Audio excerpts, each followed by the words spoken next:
3, 2, 1, boom. Hey, one above. Yellow. 667ers, riders, you know what I'm sayingers. You know what I mean? What's good?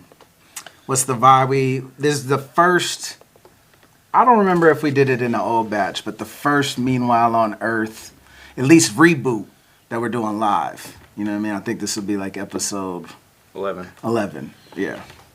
You know, counting the first. Yeah, I titled it. That's 9. why the only reason we don't know. Yeah. Yep. So episode 11, Meanwhile on Earth, we're doing it live. We'll do it live. Fuck it. We'll do it live. Yeah. We're on our speaking Bill of O'Reilly that, right now. if anything sounds weird or anything, guys, if it's too hot, like let me know and I can adjust it on the fly. So, Come yeah. on. We got the gods on our side. You know what I'm saying? Uh-huh. But yeah, I appreciate everybody tuning in, man. Exciting stuff. Exciting stuff is happening. Obviously, with the event, I wanna talk about that. Like, we could do a few, and probably will do a few podcasts on this event. You know what I mean? Maybe around battles coming out, but the Pat Stay, the Stay Forever event in honor of the legend Pat Stay happened not this last weekend, but the weekend before. What was the date? The 25th and 6th, I think. Oh yeah. Yeah, February 25th, 26th. It was absolutely insane. Off top, I want to say, like, it was just a different vibration. And you were there for day 2, but not day 1. Both days, it was just, I don't know, for me at least, it was something in the air. It was my favorite event I've ever been to. It was just like a higher purpose, and you could feel it in the room, you know? So before we really dive in the description, if you haven't, you can cop the VOD at kotd.tv. All proceeds go to Pat Stay's family, and that's something that is really special about this event. It's the community showing up and showing out and supporting itself, and that made it really special, for real. Poo Poo L. With the 10. With the 10. With the 10 Appreciate piece. you. 10-piece McNugget. Yo, he said, Let's go. thank you guys for everything. Salute. Hey, salute. Poop, my guy, Poo Poo. Come on. Yeah, shout out to Desi Q in the chat, too, because she was there. We chopped it up a little bit. She was there. I seen her day, too. She was back in the little corner with us. The boy Mike Hawk is back, but now he's DJ Bean Flicker. Okay. Okay, your names, Naughty names. Yeah, Fuck. naughty names. I feel like it's low-key Clayton. Oh my god, that's so He's funny. like, Just hella alt accounts.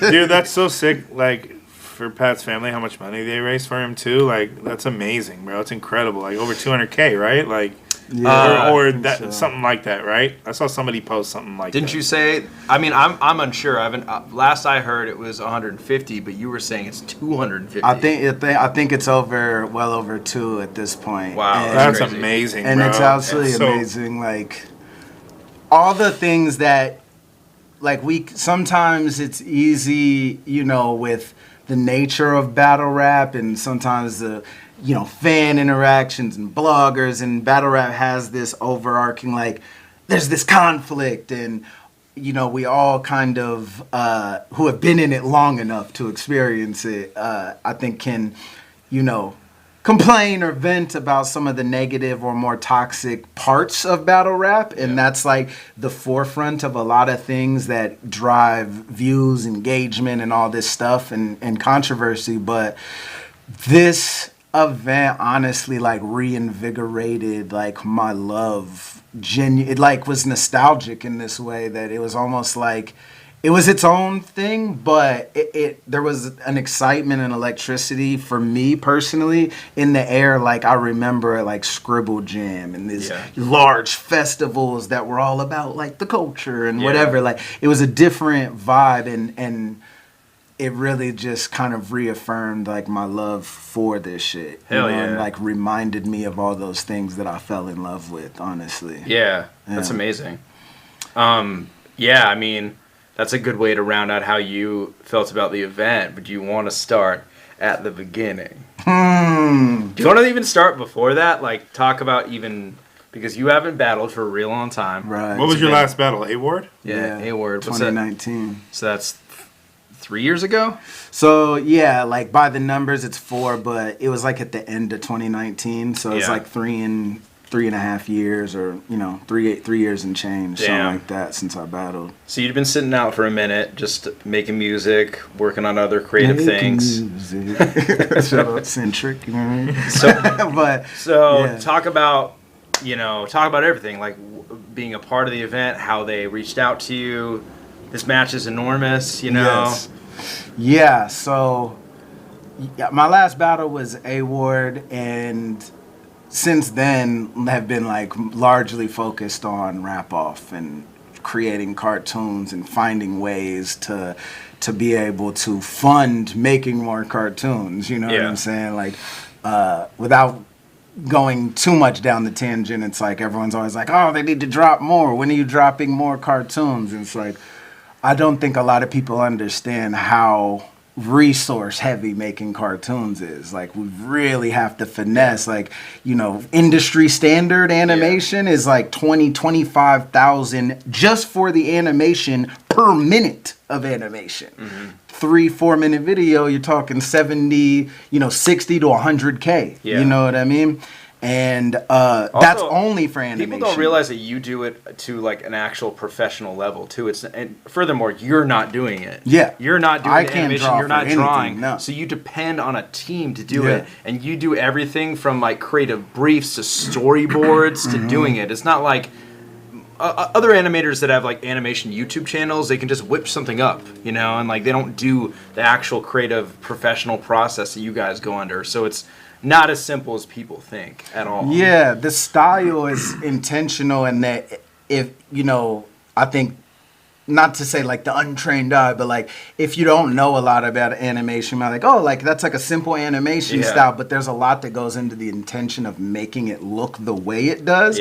And it's a very high standard. And the people that we work with, from Lugaroo, which is a whole Canadian animation company, and a whole team of people, to Andres Salaf, who's been there since Ketchup Mustard. He like did Ketchup Mustard, but he's like doing movies and directed multiple seasons of Big Mouth, and it was on Adventure Time, and you know what I mean. So there's a lot of moving parts with that, and all that to say, I want to put out as many cartoons as possible, but we have to really try to we have to be realistic and work within our means, and try to just scrape, scrounge, hustle, move from here to there to try to get the resources to even make it. It's amazing you've put out this many, to be honest. Yeah. And you can't hire someone random, because they have to like understand the way that like battles are to almost animate it properly with the hand gestures and with the different cutaways. That's one of the biggest things we've ran into working kind of, auditioning or trying to work with different people. It's like it's a very specific skill set, because it's not only someone who understands and speaks the animation world language at a certain degree, but also often the authenticity of battle rap and how everything looks, sounds. If you get an animator that knows nothing about battle rap, we've experienced this at different points in our journey. Like, you get something back that looks like, hey, like b-boy poses, and it's like, look, like the thing that makes rap off, strike the notes it does is the characters in the world is the absurdity and the funniness, but the bars are not parody. We're not parodying or making fun of battle rap. This is what we would really write. The absurdity is the perspective of the characters. So the writing and the animation needs to be as close to real battle rap as possible. And the more authentic and real it is, the funnier it is, because of it's a ketchup bottle, a mustard bottle, because it's a Bored Ape or Kraft cheese. You know what I mean? So all that to say, we've been really focused on that, took a crack at like trying to incorporate NFTs and ownership into the mix in order to like, get into doing more cartoons. And we through the event, that we collabed on with Ruin Your Day and wanted to take a run at that. Timing was that entire market crashed as soon as we were launching. So now it's like we're back to square one. We have one cartoon. which is peanut butter versus jelly.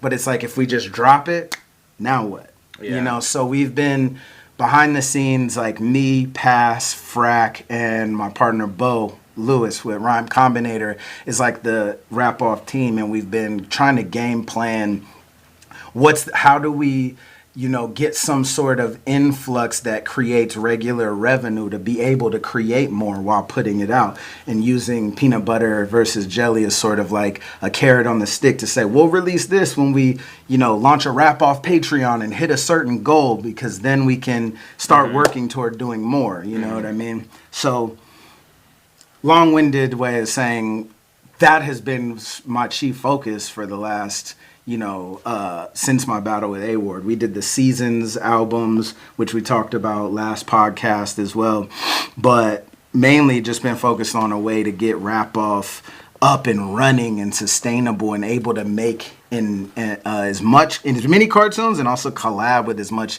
talent in the scene as possible. You know, on the craft one, we were able to have like my verse voicing Bree, Pass voicing Gouda. I voiced the craft singles, Slim Singles character, and then the homie Connie voiced Sharp Cheddar, which was supposed to be Shuffle T. There was just technical difficulties on recording day, but that has been my main focus. And how this fast forward through all that came to be was obviously there was this event sort of brewing for a while, and Nino, bless, somebody who like I've dubbed like the bartender in Assassin's Creed. It's somebody you go up to that like gives you tips on the game. Like if you go over there and, you know, seek this jewel in the town of, you know, Ravensclaw or whatever, you know what I'm saying? Like he's someone like that I always enjoyed chopping it up with.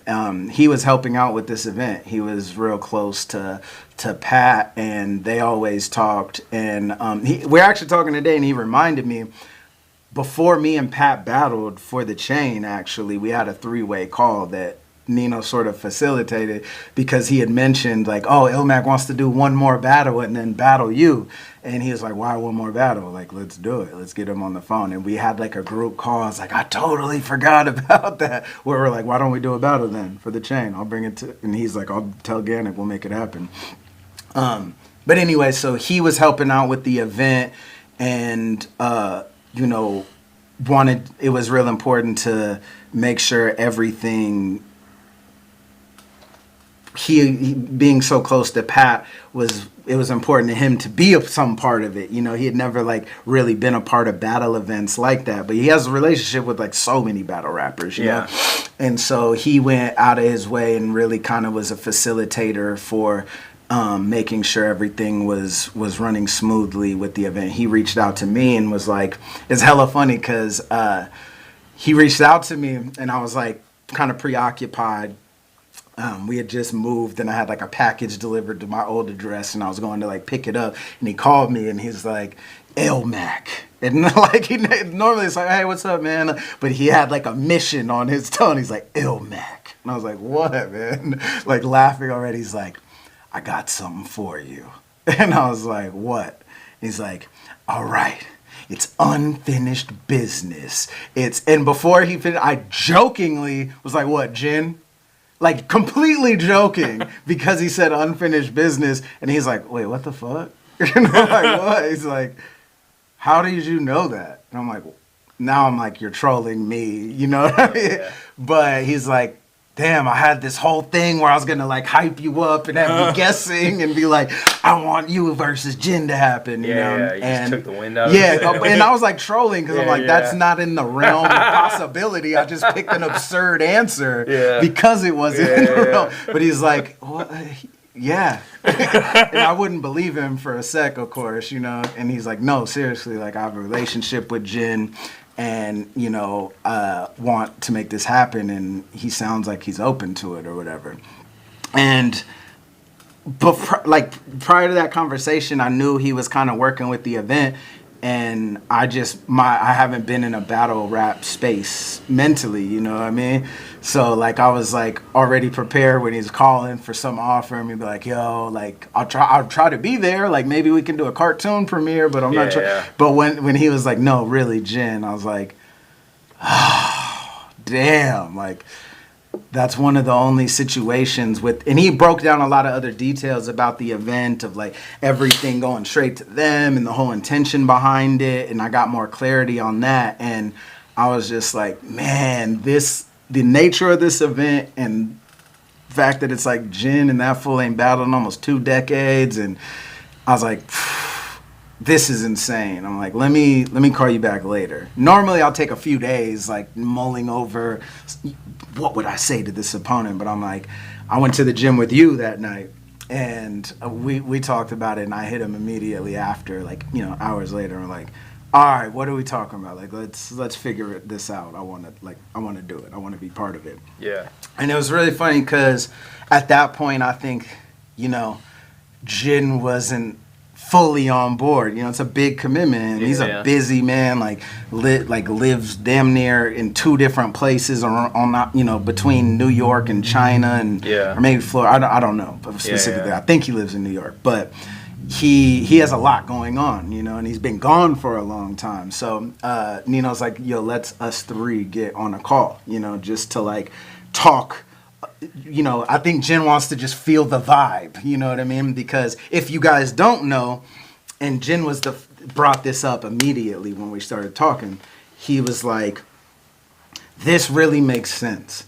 Because we were supposed to battle back in grind time, like 20, maybe like 10 or something. It's been like 13 or 14 years we were supposed to battle. And how that came to be was basically like Diz was hella calling him out, and I think dropped diss tracks or whatever. Oh my God. And finally Jin at one point was like, all right, and like does a blog, and he was like, all right, Diz, like I'll battle you, but only if I battle Illmac the same day. And I had never called Jin out. I never had any. And so he was like, he brought it up and was like laughing. He's like, I don't know why. Like, I was just watching your battles and I liked you. He's like, but I always wondered if you felt some type of way because you were just minding your business. And I was like, I want to battle Illmac. That's amazing. And I had I remembered that we were gonna battle, but the way he put it, I was like, yeah, that's true. He's like, there's a storyline here, like this makes sense. And so we're just chopping it up about the old battle era pre-YouTube. I was like, bro, I was like watching you versus Mini Styles and like Verse Shells. Back in the day, like pre-YouTube, you know, Shells. And he was plus the 106 run. Yeah. And we were nerding out, and he's like, I remember watching you. And so we're like, you know, over here, you know, just riding each other's dicks essentially. But no, we're just like fanning out, over nostalgia essentially. Yeah. And so I think because of that call, he felt like the vibe, like the nature of the event, his comeback, it's not like you want someone who's like, I'm going to dig up personal things and expose and bring this negative energy, you know what I mean? And so after that, he like days later, Nino hit me like, we're confirmed. Yeah. Like, we're locked in. You know? Plus, it's not the same as you guys is doing a straight up battle. You guys are getting brought out at the end of Hollow and Sharon. So it has like a special element to it that doesn't make it a standard either. Yeah. You know and that was something like... As opposed to 3 long ass rounds and hella prep time and all that, you know? It was pretty insane. Yo, shout out to Wellen in the chat as well. Oh yeah. Go follow that fool on Twitch. You know what I'm saying? He was playing Rust, going crazy on there. But I seen him day one actually. I went up to him like, do you Twitch stream? Oh, you recognized him? Yeah. Oh shit, yeah. He was there. I seen him. And I was like, yo, that fool looks hella familiar. Yeah. I'm like, but I'm really bad with names and stuff. Yeah. So I'm like, oh, it's probably a battler, and I don't want to like be awkward. Like, do I know you? And he's like, dude, we battled. Yeah. You know, I'm hollow. Yeah. Like, oh, it's conceded. Oh shit. Yeah, I post-traumatic stress blocked you out of my mind. But So anyways, like days later, Nino hits me like, yes, he loved the conversation and kind of felt like a chemistry and a vibe, like you guys could do something dope. Yeah. And I can't remember whose exactly idea it was for it to be not its own battle, but because it was booked pretty last minute, like I think we were talking about it maybe like 2 weeks out or something. Maybe it was a little bit more, but it wasn't much more if it was more than 2 weeks, but like it wasn't confirmed until I think less than 2 weeks, where it's like, okay, we're actually locked in. Mm-hmm. And because of that, there was like this pressure of like, yo, fool, like this fool's like, yo, my schedule is crazy. Like a full battle isn't really in the cards, you know? And so like, Nino pitched it to me. I'm not sure if it was completely his idea. It probably was, but he's like, we want to bring you guys out at the end of like Hollow Sharon. Mm-hmm. Hollow and Sharon have a battle where their third round is all freestyle and they're just going to go fours back and forth. Yeah. And at some point they can like cue to bring one out and then the other one will bring the other one out and then you guys take it and go. Yeah. You know what I'm saying? Yeah. So is that how you guys figured out the format of it? Where you guys have like, you guys traded fours, right? Yeah. And then both did a chunk? Is that what it was? Yeah, because I think originally we were going to just follow the format of, let's just go back and forth, 4 bar. Like, that's what Hollow and Sharon were doing. Mm-hmm. We'll just go 4, 4, 4. And then we're like, Neil's like, oh, what if we do like 4 and then 8? And then like, you know, and I'm like, dude, it's a lot of moving parts and this is last minute. I'm like, this is getting confusing. I want to have this is like Jin, like full, you know, his big return. I want to have a good performance. I'm like, I just told him like, man, I think it's best to keep it as simple as possible. And as a transition, we can like do 4 each, and then at which point I just want to be like, yo, let me spit my shit. Like let me get a clip off. You know what I mean? And it was like, okay, we'll do like 24, and that was the original idea. And then I couldn't write for, you know, I didn't have anything solid until it was like maybe a week out. It might have been a little less till I had ideas, but nothing solid. And then one day I wrote like 5 minutes. Mm-hmm. Like, it all just, everything came together, and I was like, his dick is big, and and so I wrote way too much, and then I was like trying to cut as much as possible, you know. Yeah. So I was like, hey, you know, might be a little bit more than 24, you know, but I'm trying to cut it down. Yeah. But let's just go 1 4-bar exchange. I'll do a long chunk, and then, you know, and then Jin can go, essentially. Yeah. So that was like sort of the precursor of everything, and we're like, all right, we're locked in, cool, you know. And the journey. Do you have videos you want to play? Oh yeah. I have. Email it to yourself, and we. And then you're logged in. Yeah, so email it to the iRap one. Yeah, iRap better. So I'll. We got your song too. So. Yeah, send those over. Yeah. Well, I'll just pick maybe like where it started snowing and shit. Because basically, I have a bunch of videos. You gave me the idea of, hey, you should document your journey. Did you? I kind of figured you'd stop doing it because it got so stressful. That was exactly what happened. I have videos up until there's hella snow and I got stuck somewhere, and then I was like, okay, I'm not gonna. Hey guys, more important. I just barely survived an avalanche that I thought I was gonna die. Subscribe. I'm in a Motel 6 in Woodland. Yeah. Like, at that point, it was like real life stress. So. Before we even get to that, basically, long story short, I've never been I don't have my passport guy. And it was a scenario where I wasn't able to get it right when, like, before it was confirmed. And I was, like, waiting till, like, the last week, but we live by the federal building over in Santa Monica, and I've done this before where you go and like leave with it the same day or get it the next day. Yeah. There, as long as you prove that I'm leaving in under 2 weeks internationally with like a flight itinerary or hotel or whatever. So I was like, I'll just do that after this weekend and I'll be straight. But basically when I called to make an appointment, they're like, yeah, the only one we could get you in is this Friday. And I'm like, that works. I don't leave till Friday night, my flight. And they're like, in El Paso, Texas. And I'm like, yeah, I don't think I'm going to be able to make it to El Paso, Texas to try to get my passport. Had to go halfway across the country just for that. Passport out of the country. Crazy. And so, like, I was really deflated at that point. And I was kind of like, damn, like, I blew it, you know? And I was like, I took a sec before I even, like, called Nino or anyone because I was like, what can I do, you know? And before I hit him, I remembered, like, I have my tribal ID, which you can cross the Canadian border, and Canadians can cross the U.S. border with the tribal ID, but not by plane. Yeah. So by land and sea, it acts as a passport, essentially. So I was like, okay, we're all the way in L.A., you know, but I have family in Portland.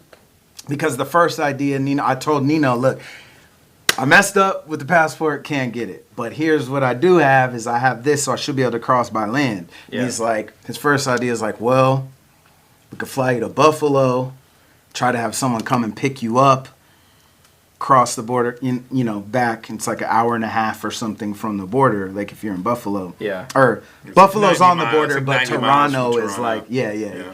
So I was like... the way this is going, like things are already stacking up. I'm like, I don't want to get out there and for some reason not be able to get across and be stuck in Buffalo and be like, can you get me a hotel? And now I got to fly back.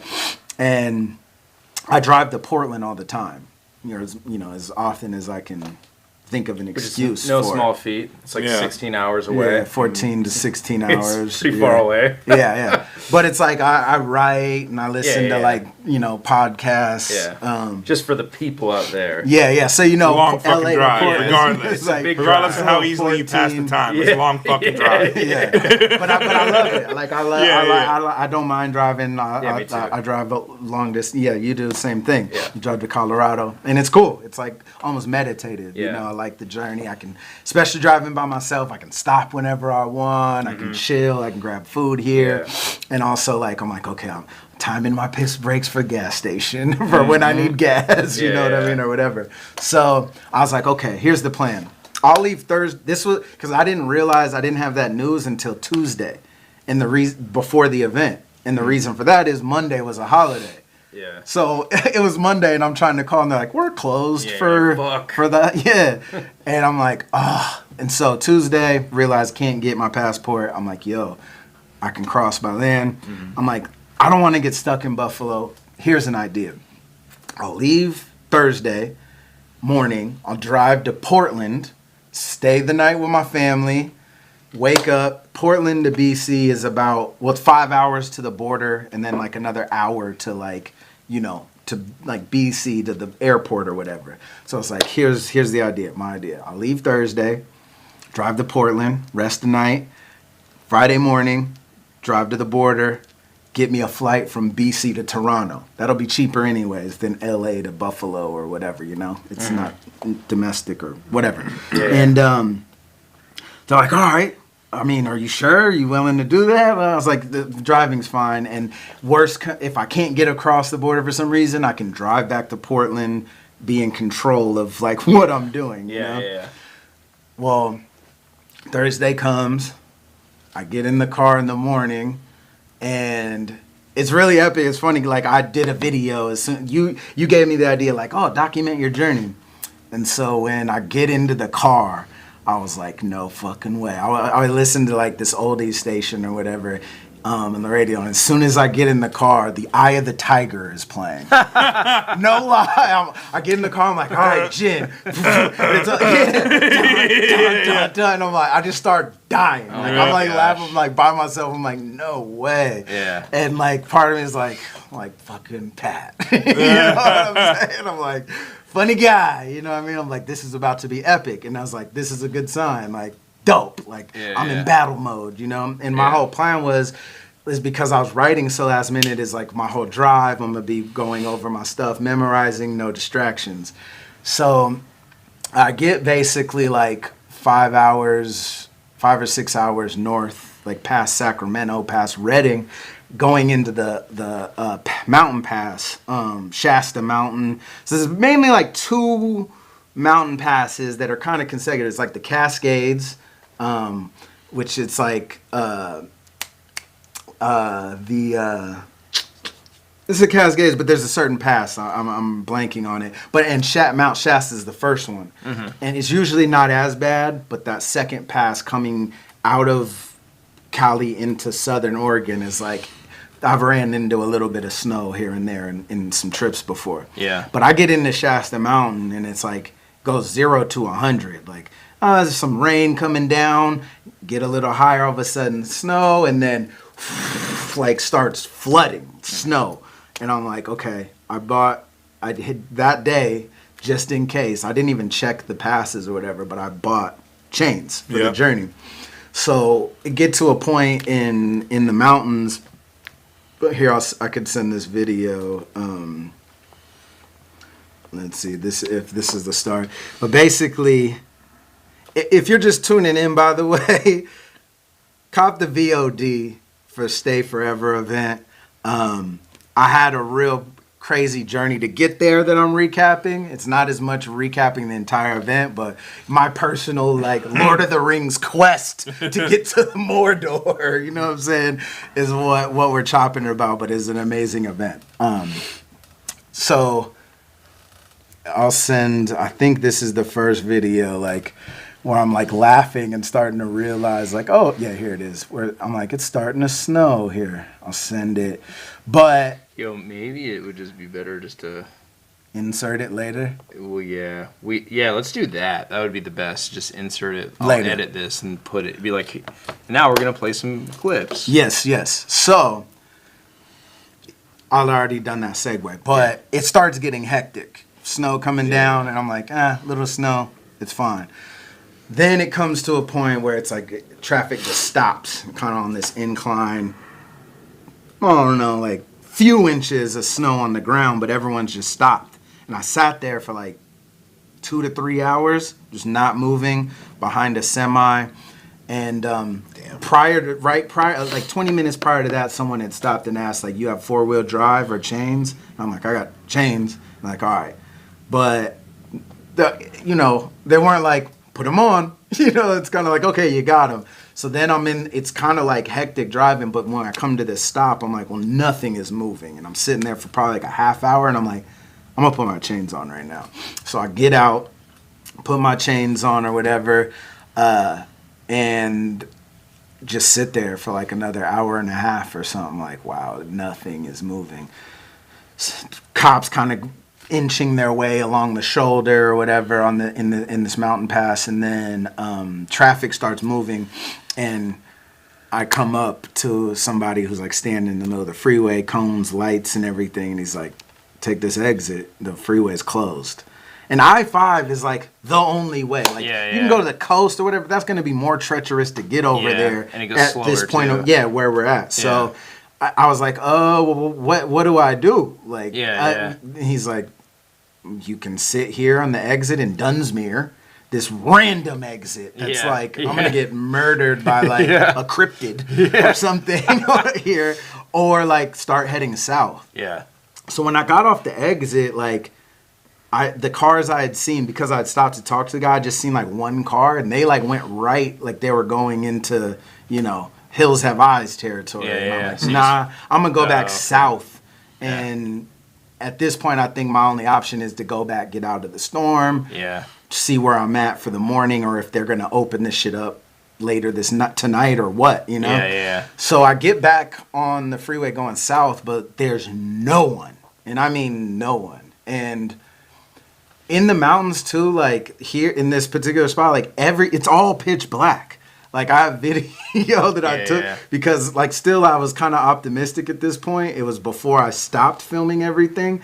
And I got video where it's just like, all right, now I'm starting to get worried because I literally see no one and it's pitch black. Like, just to show y'all, where it's like driving on the freeway in this, like where I don't see any. Yeah, I don't see anyone, and I can barely see ahead of me. So this is like right when I turn around, I'm like, oh damn, this is getting hectic. It starts snowing even crazier, and then I reach a point in the freeway where I can't see anything, and snow's coming down, like whiteout type snow. It's hella heavy, but this isn't like something is happening. It's a huge cloud, like a cartoon cloud, like with like the end of Cat versus Dog, where it's like it's a huge swirl, but it's all white. And so like I can't stop because I'm like, this is so pitch black. Someone's gonna. I might get smashed behind, even though I don't see anyone. I'm still like, there's no stopping. So it's like I slow down as much as I can, but I go into like complete blindness, and I realize what's happening is like a mini avalanche because there's a whole entire rock face like on the side of the freeway because it's a mountain. So all this snow is just dumping onto the freeway. Whoa. And like it's just like pounding my car and like onto my windshield. I can't see a thing, and I'm like, I'm gonna hit someone, like I'm gonna murder someone because there's I thought it was a wreck at first. It was gonna be like a semi T-boned on the freeway or something, you know, gosh. Or jackknifed or whatever. Yeah. But I get through it and realize, like looking in my rearview mirror, all this snow for like a block or two straight or whatever is just dumping, like mini avalanching off the side of this mountain. And I'm like, my heart is like, doo, doo, doo, doo, doo, doo, doo, and I'm like really scared at this point. I hit the first exit, and it's like this gas station that's closed, but there's one other car there. And the snow is like pretty deep at this point. And that's the last video I take is like at that gas station, because I pull up and this Mexican family's like, yo, what are you doing? Like, what do we do? And I'm like, I don't know. Like, part of me is scared because I think we're like, at this point I checked on my phone, we're 40 miles from Reading, which is the next city. And that doesn't seem like much, but with the chains, you don't want to go more than like 20 miles an hour, starting to push it. You know what I mean? Like, it's going to wear on those chains. And it's so slippery, you're probably going 10 to 15 miles an hour mostly.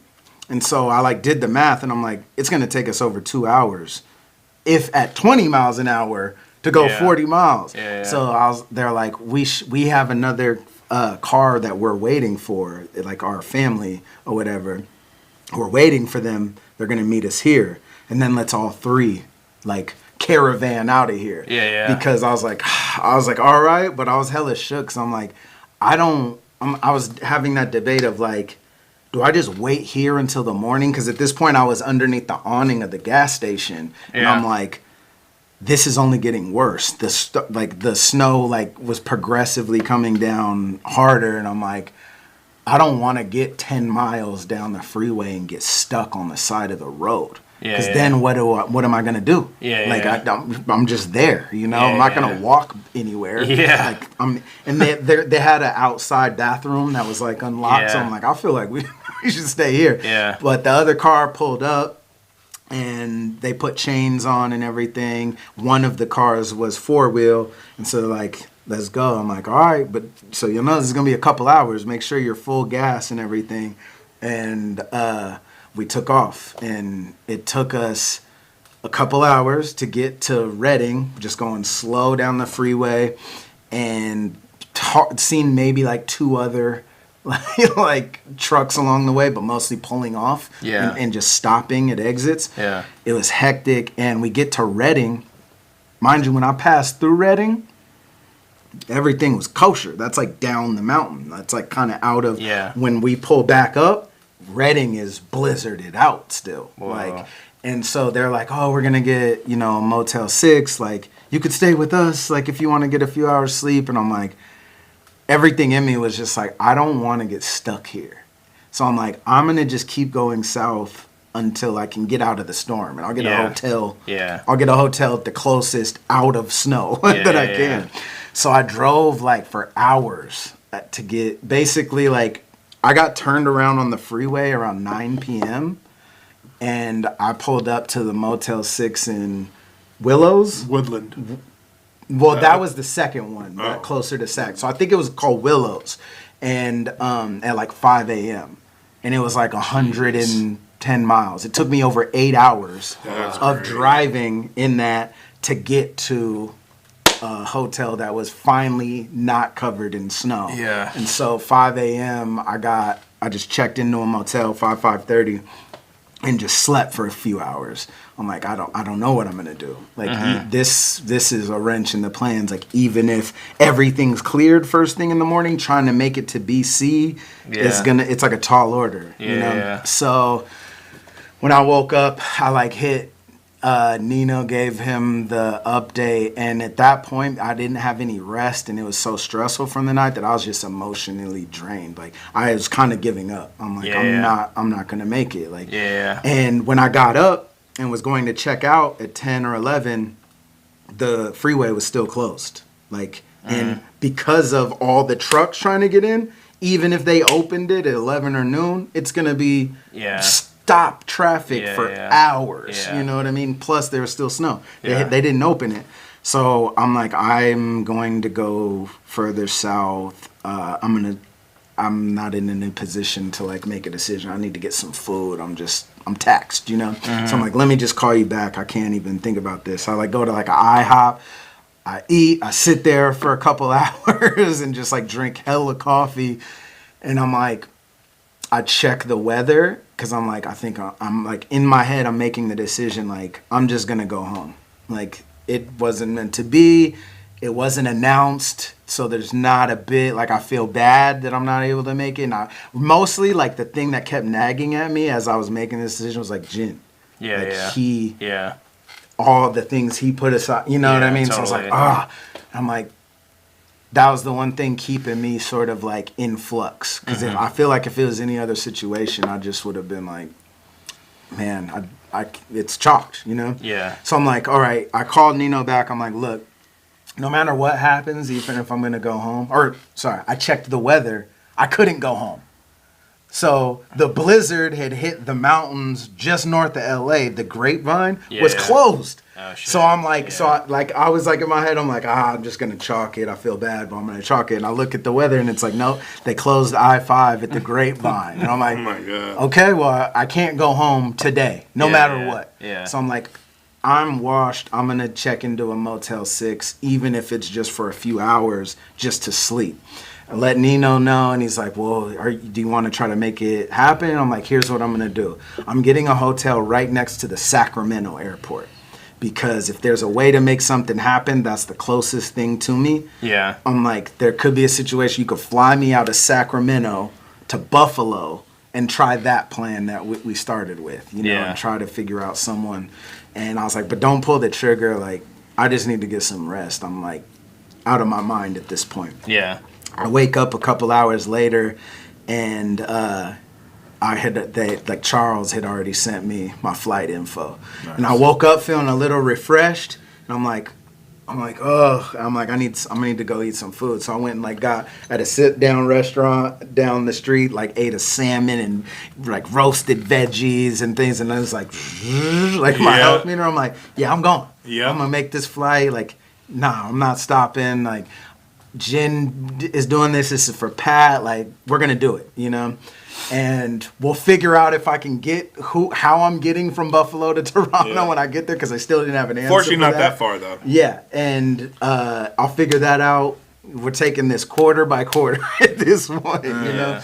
And then it's like when I get before I leave to go to the airport, I start getting anxiety because I'm like, all last night was supposed to be my memorization, and none of it happened. Like, I rapped it a couple times, but I was saving it kind of for night to keep my brain hyped and tired. And because everything got stressful, I wasn't wrapping my gin around while, like, driving 15 miles an hour. Like, my hands hurt because I was, like, stress gripping my steering wheel the whole time, you know?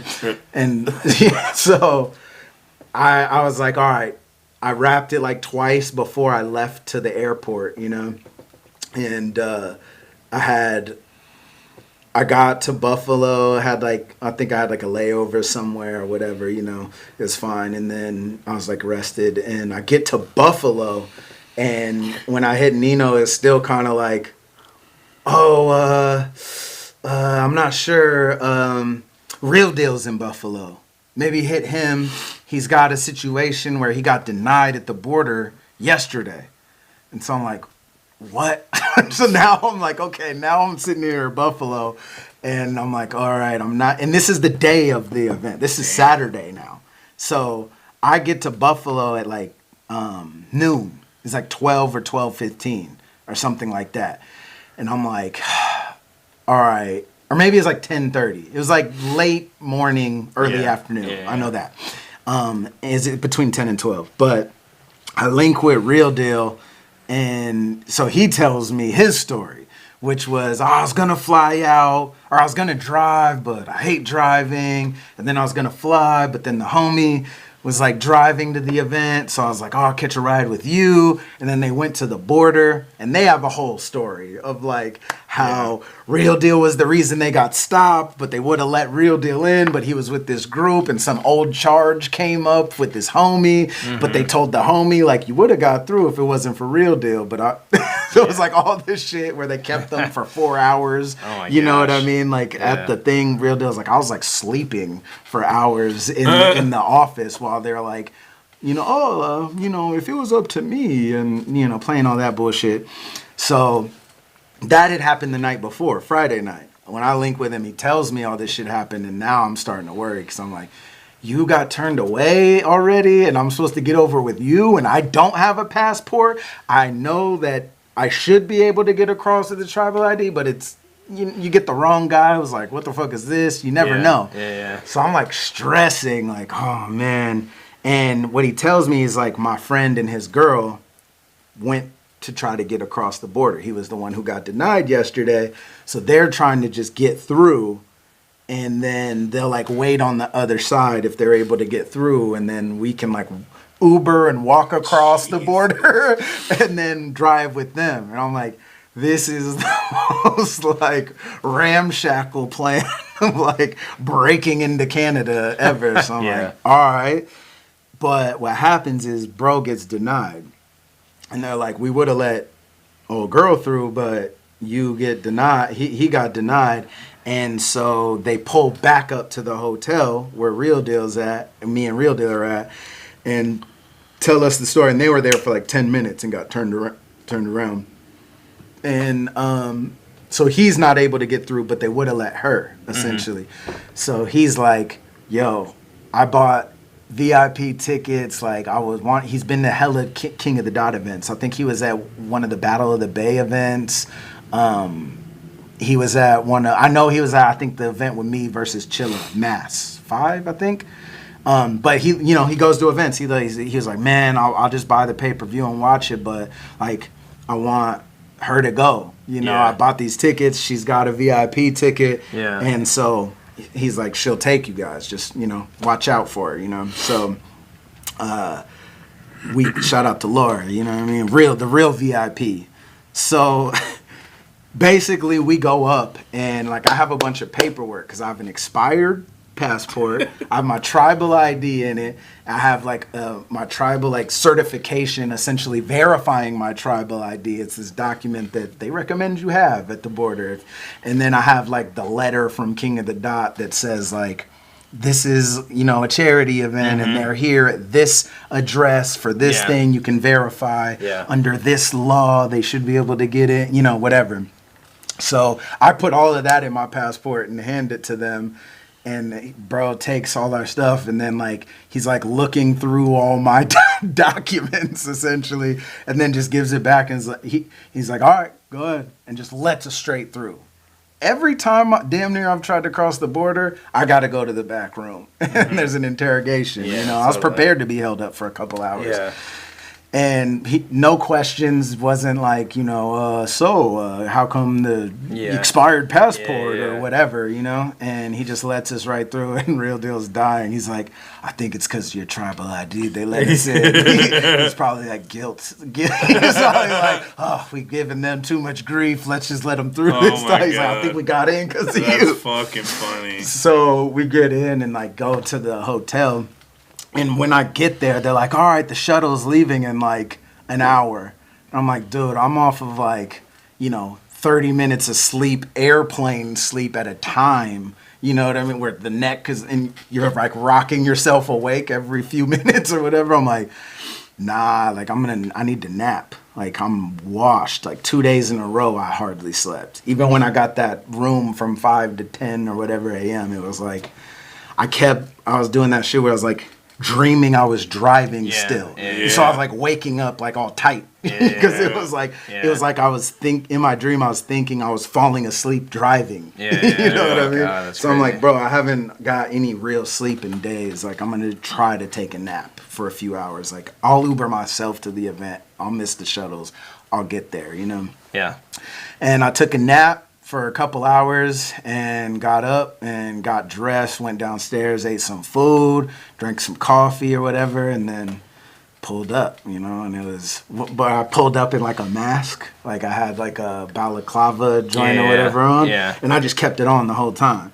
And I could see some people, like fans and people in the crowd, like I'm pretty recognizable body type, you know what I'm saying? But it's just I didn't ever acknowledge any of it, so it's like, oh, I don't want to be wrong, you know what I'm saying? And so I just kept my head down. I was upstairs in like the VIP section. Quest is walking by me, all these people. I didn't let anyone know. Oh my God. Is a secret battle, and prior I told no one. You knew, and like you knew because we lived together, but like I didn't tell anyone. And so I'm like seeing like all my peers, Roan, dumbfounded, and all these people. I'm not saying anything. I'm just like on the couch listening to my rounds in my headphones, like chilling in the back or whatever. And all these battles happened. I had missed the majority of the battles, and when I had got there, it was like the end of, I think it was the end of the 2-on-2 battle. Real Sick and Lou Castro versus Charlie Clips and DNA. And then, if I'm not mistaken, that's what was on, like ending when I walked in. And then which I didn't see all of it, but like what I seen part of it because I was in my zone. But the first battle I was fully there for was Diz versus Holohan, which was also a surprise battle. Yep. And the intro was crazy with Phil Collins, Feel It in the Air Tonight, right? Yeah. And it was a thing where it's like all the lights were down and it was just the song playing. No one knew what was going on. Yeah. And then like when the drums hit, like 50 seconds in or whatever, the doo-doo-doo-doo-doo, it's like poof, like the lights come on and the flyers up on the background of like Diz versus Holohan, and like they come out like ah, and like the crowd went wild. And that shit was crazy, you know? And their battle is, so I didn't see most of it because I was like sitting on this couch in the second floor, listening to my rounds or whatever. But I heard most of it, you know what I mean? And it was crazy. Like they were both like in vintage form. Like, dude, some of Holohan shit, like insane. Like I was like, bro, okay, like you still got it. You know what I mean? But I want to watch that full battle, you know. But basically, fast forward, then it was Roan versus Dumb, which again I like heard a couple rounds from, but was kind of in and out and trying to memorize one specific transition that I kind of that I was worried about. Yeah. But Roan and Dumb was crazy too. I love Dumbfounded, and I think he's super fire. This was like vintage form Dumbfounded. I felt like this was like, him versus Diz was dope. Him versus Conceited was dope for the moment too. It was a crazy moment. Yeah. But like this was like Dumb was in his bag, you know, and Roan was Roan. He was going off. Yeah. Like, there was some amazing rhymes. I remember specifically I was like walking in to take a piss and I just heard the line that I was like, oh, like reacting by myself going up to a urinal like, oh, which was Dumb saying something about like it was about like the protests and kind of like taking this angle of like Roan, like you wouldn't like bend in or like something about Oh, Colin yeah, Kaepernick and take a knee for George Floyd, but you Dave get down on both Portnoy. knees for David Portnoy. Yeah. Or is that his name? Yeah. David Portnoy? Yeah, yeah. David Portnoy, Yeah. which is like the Bleacher Report, fool, is like, the Barstool. Barstool, that's what I Yeah. meant. Not Bleacher Report. But anyway, like I was like, His boss, essentially. that rhyme is insane. Yeah. I'm like George Floyd and Portnoy, like that was so And then doesn't good. he say like little sports boy or something like that? Probably, Yeah, that's what Fredo told me that yeah. he says after that. So good. Little sports boy. So good. He was like in his like the most comfortable, like early freestyle era. Dog. That charisma, and Roan was going crazy too. Like the thing where Roan said, like his third round, he's like talking to Pat Stay, and he's like, I just wish you were here he's like updating Pat essentially. He's like, I wish you were here to guide us through the scariness. And SoCon's by now. That's hilarious.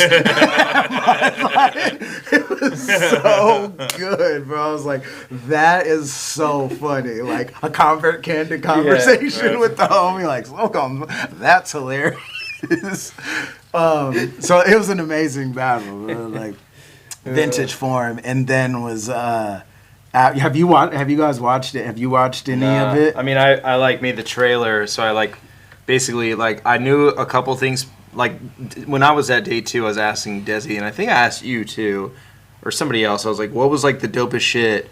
And I think I asked Dumb. I'm like, what do you want me to use? And like because I didn't see it, like what is your best stuff? So like he told me what to use. And I think somebody told me the stuff from Roan. But yeah, I haven't like watched all the battles. Mm-hmm. I haven't seen any of your guys' battles. Like that full dumb rhymed Chat GPT and Smack DVD. That's so good. Like I was thinking about that earlier today. Like, damn, I wish I thought of that. That's so good. That's so good, bro. That's such a fucking ordeal for you. Like your travel to get there was insane, it was bro. a quest. That's like insane. When I got there, like glad it all led up to that. So I had service for like 30 seconds after crossing the border, and I had texted like I think either Charles and Nino or Gannick. Like I texted like 2 out of 3 of them, and was like through. Because I was trying to get the text off before I lost service crossing the border or whatever.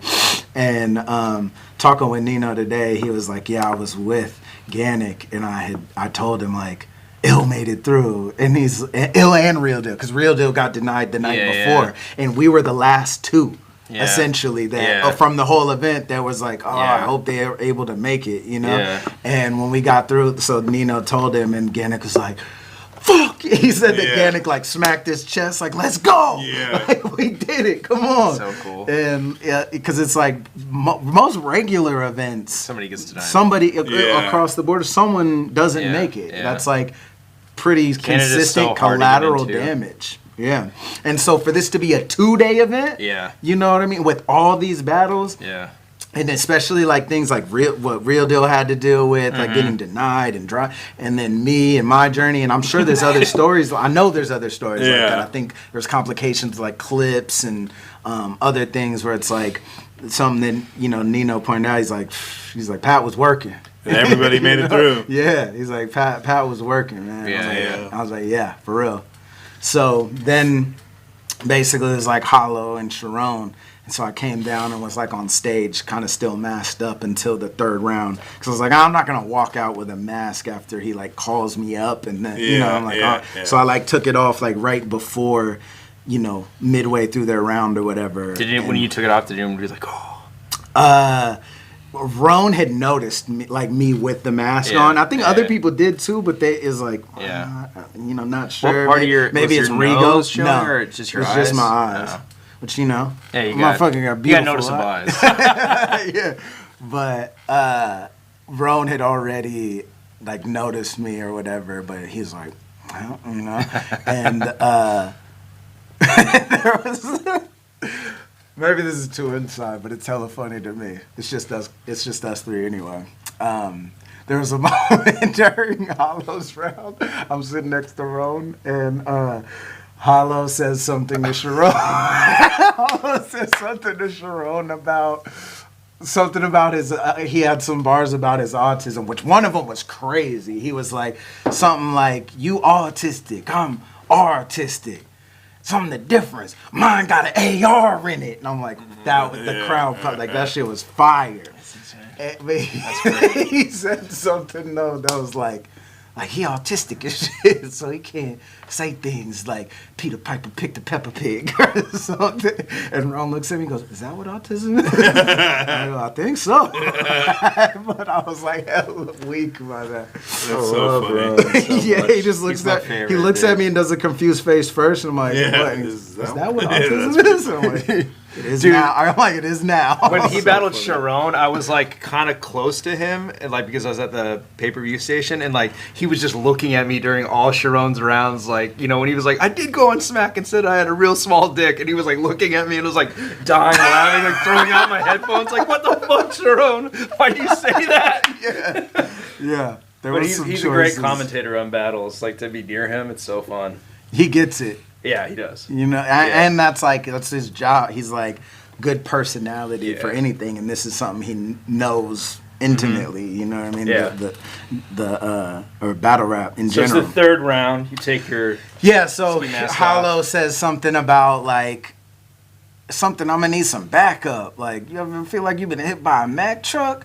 Like, I'm gonna bring Illmac up or whatever. And so I walk out, and honestly, I expected some reaction because the surprise, and it's like, but like, honestly, is like, I don't know if it's like memory revisionism, but like when I walked out, it was literally like everything slowed down and the crowd went insane. Like, it was the largest reaction, like more than anything I've ever said in a battle. It was like the biggest reaction I got, and it was like, I was like blown away, like off rip. And it is like I took a deep breath and was just like, and everything just felt slow, and they're still just reacting. And so I just stood there, and because I felt also like my base, and you know this because you know I ran ideas past. I was thinking about saying this like while we're at the gym and stuff like that. And one thing I just kind of kept coming back to was in my preparation and writing was like, I feel like a lot of people are gonna be paying homage, you know, to Pat by kind of remixing or putting spins on like a lot of his popular sayings, slogans, or bars in general. Yeah. And I'm like, I don't want to do that, but I think what I want to do is like pay homage in my own way of like whenever I hit a roadblock writing or how I'm gonna deliver something, I was like, what would Pat do? You know, that was like kind of my baseline inspiration. Like, I'm gonna pay homage in this different way. Yeah. And it's actually us together. You're the. It's actually. Okay. We're. That's funny. Yeah, no, I'll keep it 1,000. Okay, we were at the gym, and I said that because I was like, man, I don't know what I'm gonna say. Like, I'm not the nature of the event. I didn't want to go into it like I want to take your head off, but I wanted to like. I was like, what would Pat do? You know what I mean? Like, that's what I want to come to. I'm like, I want to be, have some of these moments that sort of channel his energy in different ways than I think other people will, just to have a unique spin on it. And we're at the gym, and I was like, man, I'm not sure what to say. Like, I keep thinking, like, what would Pat do? And immediately off cuff, you're like, say he has a big dick. And I just start dying, and I'm like, he would. Yeah. I'm like, he would. That's exactly what he'd do. Yeah. And I'm like, oh yeah. I'm like, that's like flipping the like Asian small dick trope on its head. Yeah. I'm like, that's what I have to do, 100%, and do it in Pat fashion. You know what I'm saying? Yeah. And that like kind of was the baseline, which I cut a lot. let's just say like. Do you remember anything you cut? Dude, I had so much more. Did you say just like on the rhyme scheme of Dick is Huge. Like I had so much more just on that rhyme scheme. Yeah.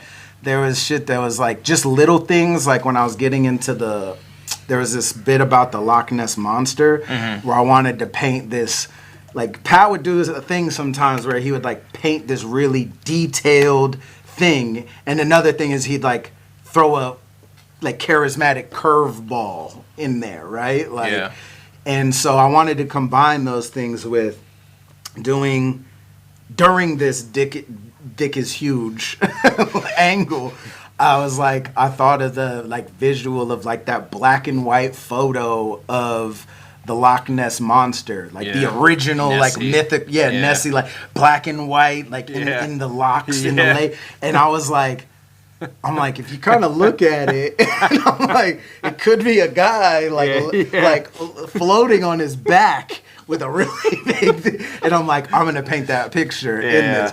But I had a way, like how it ended up was saying something to the effect of like, seen him skinny dip on this rhyme scheme for a while already, and then was like, seen him skinny dipping, whoo, the way he was floating on his back in the nude with the way, I always forget my bars after the battle, but I seen him skinny dipping, whoo, the way he was floating on his back in the nude, the way he's floating on his back in the nude,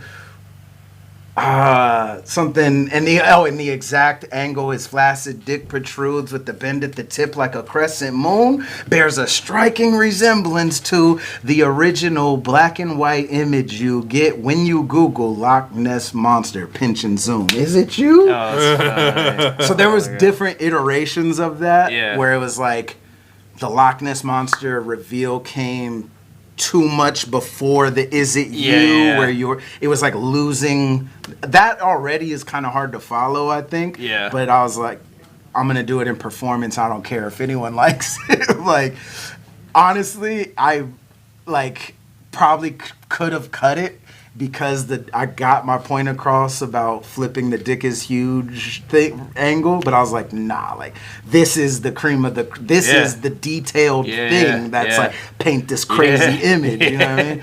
But there was other versions of that was longer that had like I think like we'd like call Mythbusters, something found the missing proof, but it's under sign. But it's still in review. Like the missing proof is still in review. Something about the myths they taught us something in our school or whatever. Kids in school, and it was like longer and just more convoluted. Yeah, but I always liked missing proof or scientific proof and in review. I was like, oh, but I cut that. Yeah. There was other shit on that rhyme scheme at the very end. This is probably the one you're thinking of, where I was like, after I'm like pinch and zoom, is it you? And I had this whole bit where I was gonna be like, and I had a bunch of shit I didn't even get to use. Oh, yeah. I was like, and I had a whole bunch of dick shit I didn't even get to use. Right here is where I was gonna transition to a vivid description of how he trims his pubes and donates the extra skin from his circumcision to acidic Jews. Yeah. But I cut that. Oh yeah. Oh my god. No, I actually had, it was like so much dick shit that I was like, cut that. I was like, that's so good. Plus saying trims his pubes. I know, trims is fucking amazing. And like here's where I was gonna transition to a vivid description of how he trims his pubes and donates the extra skin from his circumcision to acidic Jews. But I cut that, and that was so funny. And I was like, this is way too much dick shit. Like I had some other shit that was like, any girl in here would let you have her number. Yeah, no wonder. I mean, the guy's packing lumber like an Alaskan trucker. I mean, there was just other punchlines where I'm like, I got way too much material, and I talk about his dick for like 2.5 minutes or something. Like, let's try to trim some of the fat. You know what I mean? So I ended up cutting that. And there was a bunch of other shit I cut that I really liked, but you said the overtime, that whole thing we were talking about, where you were kind of like debating on using it because you're like, oh, it's just too much. Did you say that? Yes. Oh, cool. So I ended up using there's this chunk that in my mind it was just like, this is really Illmac-y. Yeah. And I was like, it's kind of sometimes I can be a little long-winded in my build-up and like, but it's like shit that I love because on a technical level and description. But your fans always like it too. But also it's like I have to check it because it's like my fans might like it, but then other people they just I want payoff. Where's the punchline? You know what I mean? Totally. But when I was looking at all the material, I was like, I have this big chunk that is essentially not dissing him. It's the opposite. And it's really tonally pat. I don't want my whole round to seem like I'm trying to like be pat. You know? I could never. So that's when I opted to put back that chunk that was like, is like this chunk where I said, which I fucked up.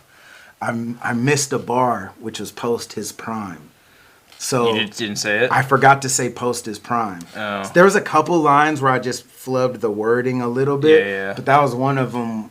So what is that it? I'm kind of upset. Say So the bars, it was like a lot of fans won't even. And this part was like the transition I was having the hardest time with, because I had it cut until the night before, and I was like, I gotta say that bar. Yeah. So it's like I had already trained not saying it, and so basically what happened was I did this bar where I like walk over to Sharon, and Sharon had been pouring water on the stage during him and Hollow for some sabotaging reason. Yeah. So I have this bar where I'm supposed to look really cool, being like, oh, when the chrome dumping, even Sharon ducking like a fade with frack. And I wanted to like go over and like touch Sharon's shoulders, like even Sharon ducking like a spin around like a fade with frack.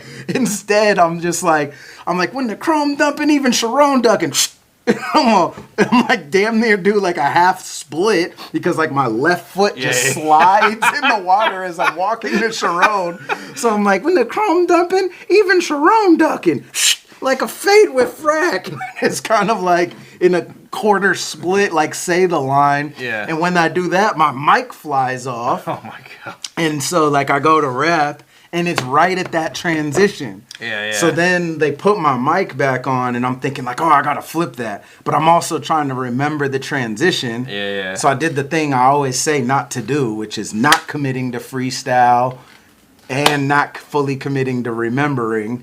And was trying to do both simultaneously. Had a really bad freestyle, like stumbled through a sloppy rebuttal about my mic coming off. But then when I said the rebuttal, it got enough of a reaction to think for a second, but my mind went 2 chunks back. And I was like, oh yeah, it was an implant. And I said it. I was like, all right, implant. Oh no, I said this. And I was like, it was like a split second. It might not be that readable on stream, but then I was like, implant. Oh, like fade with frack. And then I remembered the transition and went into this chunk, which was like something. It was like a lot of fans won't even know this guy.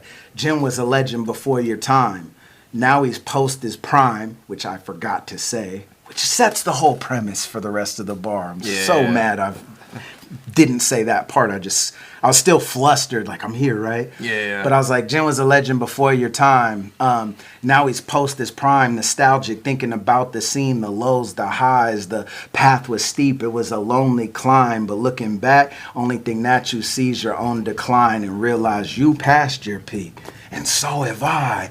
And then there's something after that that's like this right over time. Right? Oh yeah. It's like and so have I. You clocked out, I kept working. Or no, I was like, your old era in the new era, I'm both combined. You clocked out, I kept working. That's how a goat's defined, over time. And that was like the whole chunk, which I threw in last minute because I'm like, that's hella me. I like painted this mountain visual of like climbing and ascending and looking back at the mountain, and I'm like, I passed your peak too. You know what I mean? Yeah, that's fire. Plus, you did that in the drive there. Yeah. You passed your peak, and so have I. In the snow, I almost died. It just reminds me of that Mac Dre, cold like the snow in the mountains of Reading. That fool says that. Yeah. That's amazing. What does he rhyme that with? If I pull the strap out, I'm about to be wedded. I forget it. I think it's Cutthroat Soup. Amazing. I forget.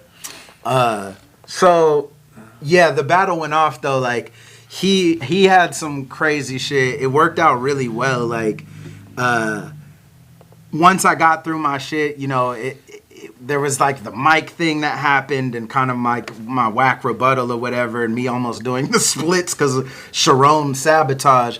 But overall, like, it was pretty well received. And then when he came in, there was an anticipation, you know what I mean? Because it was like, oh shit, his first battle in 17 years or whatever. Yeah. And he was going off. Like, And he was even more like me. I had this level of writing or whatever, modern level of writing and technicality and shit. But he was just direct, you know what I mean? But it was like funny. Like he was like roasting. Like one of his bars, something about like I grew up on, you know, Jodeci and Boys to Men, you know, baby making music. When I see you in the studio, and I like said it with him. He's all, I see a baby making music. And there was something else where I was like dying at it too. I'm like, oh, he's going, like, I'm like, damn, am I losing right now? You know? He was just like 1-2 landing, you know what I mean? Yeah. Where I was like painting these vivid poetic vignettes about his dick being big. You know, it was like Shakespearean fucking toilet humor. You know what I'm saying? But then he had a line where I was like going off. I'm like, you got to run that back, which is he said something about like, you know, spoiler alert, by the way. We're giving you just that clip. I'm giving you a demo. There's a clip of that. Giving you online. a demo. Go get this at KOTD.tv. Links in the description. All the proceeds go to Pat's family, you know. But he said something to the effect of like something Venice Loose, like, I ain't talking about a hit from Snoop when I say you grew up listening to Gin and Juice. Yeah, and I was like, that's crazy. Oh, I was like, damn, like that was so fire. And the shit is true, you know, like it's like I grew up watching pre-YouTube, like on MC battles and rap music, watching like Juice versus Supernat. You know what I mean? Like, I was, like, crazy. In the minority opinion back in the day where I was like, Juice got robbed. Like, I was in that camp. Yeah. But I was like, the Biggie voice. I'm like, the Biggie voice? I'm like, and the ventriloquist rebuttal was fire. Anyway, I was a huge Juice fan, a huge Gin fan before anyone even knew who I, you know, when I was just starting to make a name in local battles in Portland. So, like, when he said that, I was like, oh. Like, and it was his first run back. Because, you know, he hadn't battled in this modern era where people are like, run it back. Yeah. And so it's like moment where I react, I was like, whoo. And he's like, can I run it back? I'm like, run it back. And he's like, this is my first time. He like announced, like, this is my first time running back. Okay, look. And like so did cool. It again. I'm like, man, that line that's amazing. Yeah. You know what I mean? Yeah. It's so perfect. But, you know, honestly, like afterwards, I was just kind of like, it's like really surreal, you know, like that venue was, it was the same venue, and it's my first time back. It was the same venue where I battled Pat for the chain. Yeah. But we did it in the pit. Yeah. You know what I mean? There was like crowd up on the stage, but it was that same venue. So it's like my first time back there, and the nature of the event and like this full circle thing with, you know, me battling Jen after a decade plus of, and all these things. It was just like, I was like on this natural high afterwards. I was like, man, this is crazy. Like, this is like when I won Scribble Jam. Mm-hmm. Not saying I won this battle, but that high of like, this is really happening. Like, I grew up listening to Idea, like, you know, watching Blaze battles, and now he's like being like, oh my God, you're the, you know, I was like, this is surreal, and I like, had to take a moment. I was like, damn, like this is crazy, and seeing just the vibe of everyone. It wasn't like everyone kind of like, you know, in their corner going over their bars. It's just a whole different scenario out there. It was really unique. Yeah. And it was amazing that first night. Day 2, amazing too. It was a different venue. Mm-hmm. It was like a smaller venue. You had, I missed the very first battle, which was XQZ and Pathogenic. Pathogenic, yeah. I missed that one. But then I was like eating food at the Irish pub around the corner. But I've seen every battle after that, which was Joey Gambello and Poe Rich. Mm-hmm. The Saga Arcane. The Saga Arcane. Frack Soulcon, Mike P, Mad Flex, The Source, Kid Twist. Am I forgetting anything? Chad, we forgetting anything? Man, yeah, I don't know. I mean, we can watch the trailer, but yeah, I think that's all. Yeah, I think so. Yeah. But that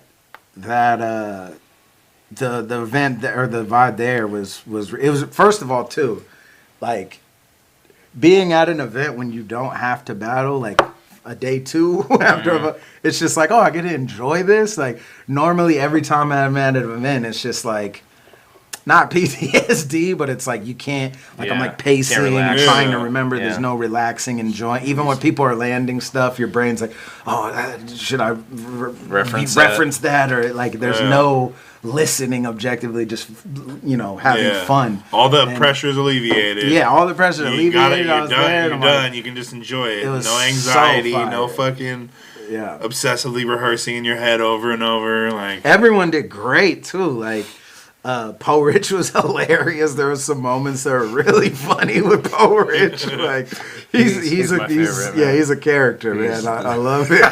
And Joey Gambello, there was this moment afterwards because after his battle where I seen it, it's after Frack versus Sokon. Like I ran into Joey Gambello, and it's something I always tell Frack, and I think other people have said it. I didn't make this joke up, but I was like, "Oh, fucking evil Frack" about Joey Gambello, because he kind of looks like Frack, but fucking coke. Yeah.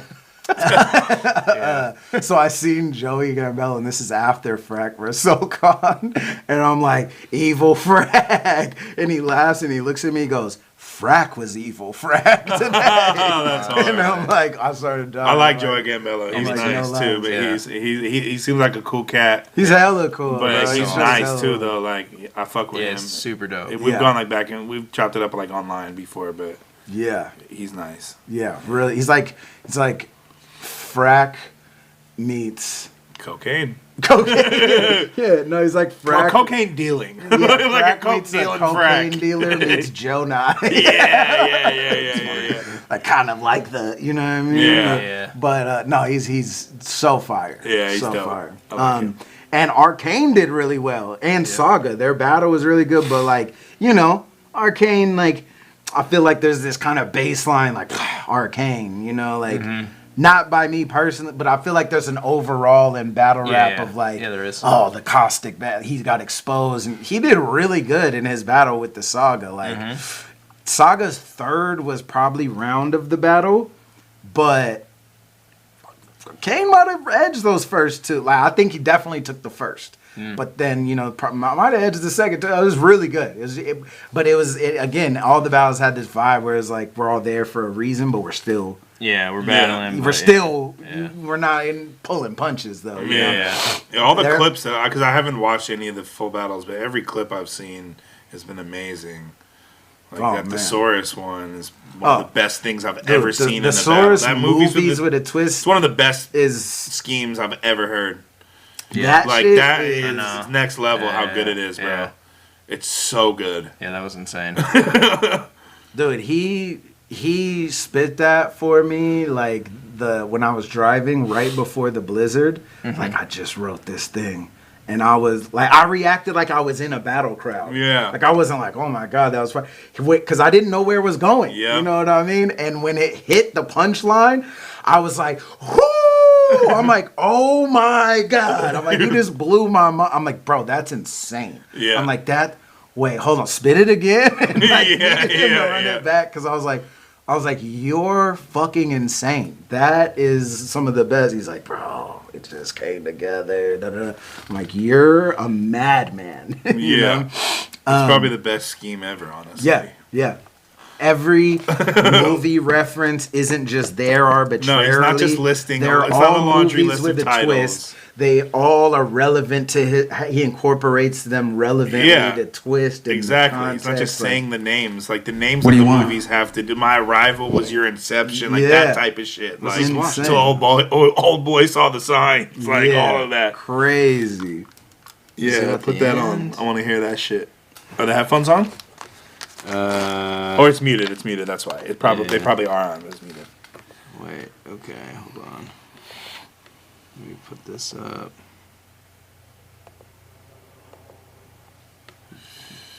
Man. It's like 12 bars, I think, of that whole... Well, it's more than 12, but it's 12 on that rhyme. I think it's a 16-bar chunk. We should watch the full trailer, like, on the watch or whatever. Unless you have Battle in mind.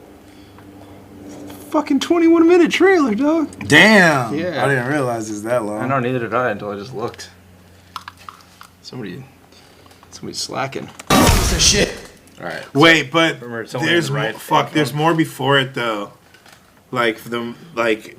Than this one. Yeah, there is. Then Like, I put on the trailer. Yeah, like there's a. Go to his, Maybe it would have made more than 6 cents if you Yeah, produced yeah. a There's decent. more. There's like a little chunk before it that you low-key gotta hear. Like yeah, if you go to his Twitter, No, Yeah, he has no. Let's see. How can I do this? It's his Twitter. Yeah, he there's posted, one that like, has like all the movie yeah, like like fucking Fracked posters got and signed in, yeah, Fracked in his Or fucking go to social Instagram. media fucking. Instagram. What's that? No, it's on his Twitter for sure. Man, hold on. You don't have to log in if you go to twitter.com/thesaurus831. No, I think Twitter makes you. If you try to click on it, well, just may as well try it. But I think we should. I think we should watch the one that has the whole context of like the clip before that. It's right there. That's it. Wait, hold on. Okay. Of a sunset. I wanted the best. All right, hold on. Let's see if yeah. can Oh, you yeah, with the can you guys see this suspect. fucking shit? We need to do it justice. You know what I'm saying? Okay. Get the whole clip. Yeah, you guys can see it. One punch, turn his face. Every Oh hue. man, I didn't include the whole thing in the trailer. No, but it's. I mean, dude, it's a long chunk though. It's a you know what I'm trailer. saying? You don't Yeah, wanna it's a show- tra- you don't want to show the Amateur. whole Amateur move. big huh? bad battle in a Marvel movie in the trailer. You know what I mean? True You give that. him a little taste. You know what I'm saying? One punch, turn his face. Every hue of a sunset. I wanted the best twist. This ain't the usual suspect. And that's the perfect segue to cue the scene for this. Once upon a time, you flew to Hollywood and flew out to pursue your dreams a bit and wrote a movie loosely based around some useless piece of shit. Maybe it would have made more than 6 cents if you produced a decent script.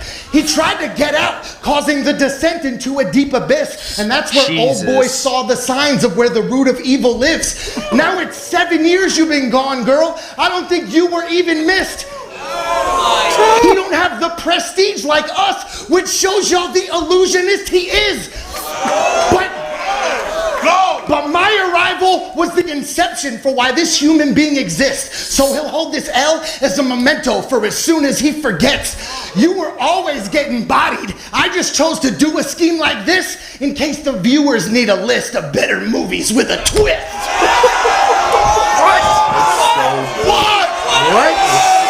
It's perfect writing. The way he delivered it is great. Jesus Christ, that's insane. That's Bro, fucking insane, dude. That's top. I remember like top notch. the crowd, like legit. You know, like when some lines people go crazy, everybody went insane. And like I remember, I was like looking, like dumbfounded was behind him, and he was like, "That was fucking crazy." Bro, that is some of the best writing ever. Yeah, I had to hit him. I'm like, I know everyone's telling you this right now, but that shit really was phenomenal, bro. Yeah, like, that was insane. like truly, I mean that. That's one of the greatest things. It's I've like ever when you heard. start it, it's like, okay, Yeah, scheme exactly. of movies, Yeah. he wrote a movie. Yeah, it's like good, but it's but it's every one of those movies have a twist in Yeah. it. He's battling twist, Yeah. and then I did not see where it was No. going. Yeah, me and neither. when it landed, ultimate I was like, payoff. yeah. I just wanted to do a scheme like this in case the viewers need a list. It's better movies with a twist. Dude, that is so crazy. That is so it's insane. Yeah. It's insane. Everything about that is like Yeah. perfect. Yeah. And the way that he uses the word association is Yep. just so relevant. Yeah. It's not. He's not He's not a lot of stretching schemes. shit. They're just listing it. You're just Yeah. listing it. You're Nah, just- the connective tissue is in every line, and Yeah. it's so applicable. It's Yeah. like it's genius level, bro. Oh my god, It's genius level That phone is the writing. chill. That was insane. Yeah, it's so. There good. was some I didn't even catch, and then when I seen Yeah, the me video, too. I'm like, oh, I know. the mist. I know, yeah. Duh. Yeah. Like, or like sign. No, I Yeah. knew some. There was some. Oh, the abyss or whatever. Yeah, I didn't yeah. catch. Same The here. Abyss. Us, I remember- and overlooked. shout out Like, Ed I know Harris. us. Well, but I didn't think about I it. didn't get the root of evil because No, I it's a didn't Korean either. movie I'd Yeah. never seen. I got most of them when I watched that clip. I didn't know what the payoff was. I had that same reaction of the line, but I knew. I was like, oh, okay. I caught most of the movie references, but there's a few when I seen that clip with the fucking movie posters. I'm like, oh fuck! Like I didn't know that movie. Yeah. I didn't know that one either. Like, Yeah. Memento. I used to love that movie on Yeah, television. Memento. Nolan, dog. yeah, Memento's great. Fire. And I mean, dude, And having that payoff at the line, having the build up to such a good punchline makes the scheme so effective. Yeah. You know what I'm saying? Like he there's certain things like that I even think like with my writing where I'm like, this is too long without a payoff, even a mini one. You know what I mean? Where that it keeps you engaged, like not just because of the schemes, but just how well he's using it to attack or address his opponent. And you can just tell that it's building. So you're like, it's like that part of the roller coaster where you're going up. So you're like, oh shit, it's anticipation. Like, where is this going? But to be able to thread that needle to keep people engaged without necessarily having haymakers along the way. He has some crazy lines along the way. I'm not discounting that. But without like some big, like, it's just that roller coaster effect. And it really takes really good writing to toe that line of keeping people with you along that whole journey until you can drop them at the very end, you know? Yeah. It's a tough line to walk. And that battle was the perfect note to end on. It was so good. Yeah, for real. It like for real. ended in like a compliment situation, you know, like the first round they battled but Twist like said like, what'd he say? Like he got like he's dissing to so, which I love the way he starts dissing him. Like he's like, I can't believe he does something to the effect of like, so I'm gonna hit you, like, how come no one's ever mentioned all the holes in your face? And like everyone laughs, he's like, they're right there. Well, since no one's done it yet, like he like rhymes it though, but his whole thing is like, no, leave it to me to be the first person to do it. Like, I love like leaning into the sarcasm of it. It's so good. And then like by the end of his round though, he's like, you know, what am I gonna say to my friend? Like, call him not astronomical, but call him an asshole, like an intolerable asshole, like something vomiting apple, well, like something like my only chance. Switch it. He rhymes angle like something, but I thought of an angle. Turn this into a compliment battle. And that's like toward the end of his first round. So then like the last two were compliments. Yeah, the last two rounds were complimentary and is so perfect. Yeah. And the ending. Yeah. Bro. Spoiler alert, go get the VOD at KOTD.tv. Link in the description because the ending is so funny of that battle. Like, bro, I was on stage and it was an unplanned ending. Let's say that. It was a twist of its own that someone else threw. That was so funny. It's like maybe the hardest I've laughed on stage. Like, I was talking with Twist after, and he was like, "Yeah, well, seeing how hard you and Thesaurus laughed made it all worth it." Like, it was so fucking funny, bro. But great note to end on. Yeah. And even coming back from that, the opposite of a great note to end on. Big Frack Hoffa grew up in front of our eyes at that event. That shit was insane. Performance of the weekend on a card in a weekend with so many legends and names, you know what I'm saying? And surprises and like Frack pretty unquestionably, I think is gotta be popular consensus, had performance of the entire weekend. Yeah. And one of the craziest bodies I've seen in a long time. Like that it was like that was nuts. It's almost hard to watch. It's like, Yeah. stop. Yeah. Like, stop hitting Well, it him. also like the way that Frack models his like battle, like the fact that he doesn't battle a lot, and the fact that he pick and chooses carefully, and he's just had great performances against high quality opponents, and it's his commendable. last three battles were, we were saying this the other day, Solcon, Geechee, compliment battle, Solcon, Geechee,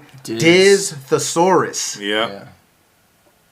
All of them arguably wins. Yeah. I mean, this him and Thesaurus is, you know what I mean? I think that's debatable. I was there, but I can't. Still a great performance. I mean, regardless. his opponent level, let's say that, is like Yeah. insane. Yeah. Thesaurus, Diz, Soulcon. I'm not saying Soulcon's better, but it's just like the level. That level, yeah. It's crazy. Yeah. And then Yeah. for him to get like better each time, you know. Yeah. Like I thought he This got better shit in each was like performance. insane. Yeah. It was one of those things where just everything he did, even the little banter in between and little on the spot things, just worked perfectly into his favor. Where it was like, I was on stage like me and Sharon, like Sharon was just like, oh my god, like shaking my arm, like bro, I'm like, this is insane. Like, Oh, we forgot was- the Danny Myers. Danny Myers was the other oh one. yeah, Danny Myers. That was the wrap-off after. event. Yeah, that was his last real battle before Soulcon. Socon, Yeah. not including the Geechee compliment. And again, went crazy against Yep. Danny. But this was like, man, Different level. it was a different level. Speaking of that battle, obviously relevant, Socon had a cameo. I meant to show this earlier. I don't know if you'll be able to see on camera, but Socon had a cameo in me versus Jin, where Jin brought Socon out and was like, I have a file, you know what I mean? He came out and the crowd went crazy. It was day one, so it was before Socon battled Frack. And so Socon brought out this file and like Jin pulled this out and exposed me, bro. I'm gonna get this shit like framed and put on my wall. But like this was what he showed me. I'm gonna show y'all on cam. So if you watch the VOD in the battle, you probably aren't gonna be able to see this, but he exposed my birth certificate during the battle. Jin did. Just read it. So, like, first of all, though, notice these footprints. Notice those footprints. So, like, it says birth certificate, and it's like, this is to certify that Gregory Poe, a.k.a. Immaculate, weighing 1 pound, 5 ounces, was born on the 4th day of February to a gerbil and a hamster in the year of 1986.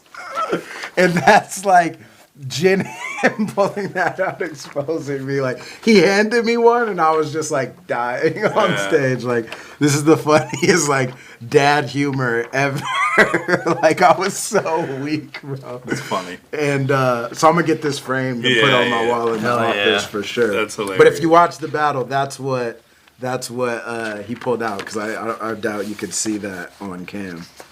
That's so fucking funny. Absolutely amazing weekend. So then I leave to Buffalo, and we get into Buffalo. I drive back over with Real Deal, and then they were just gonna drive to Pittsburgh, but we stopped at that hotel to pick up bro who couldn't get in. It was really cool too, because the staff and all the battlers had signed like this big canvas that was like Pat Stay tribute. Like, it was like the VIP pass essentially for the event. Said like KOTD, stay forever, blah blah blah. But it was a big canvas, and like I think all of the battlers signed it, and like it was like a pretty good sized thing. So we brought that back for him too, because he couldn't make it through, but he was a big reason that me and Real Deal got through.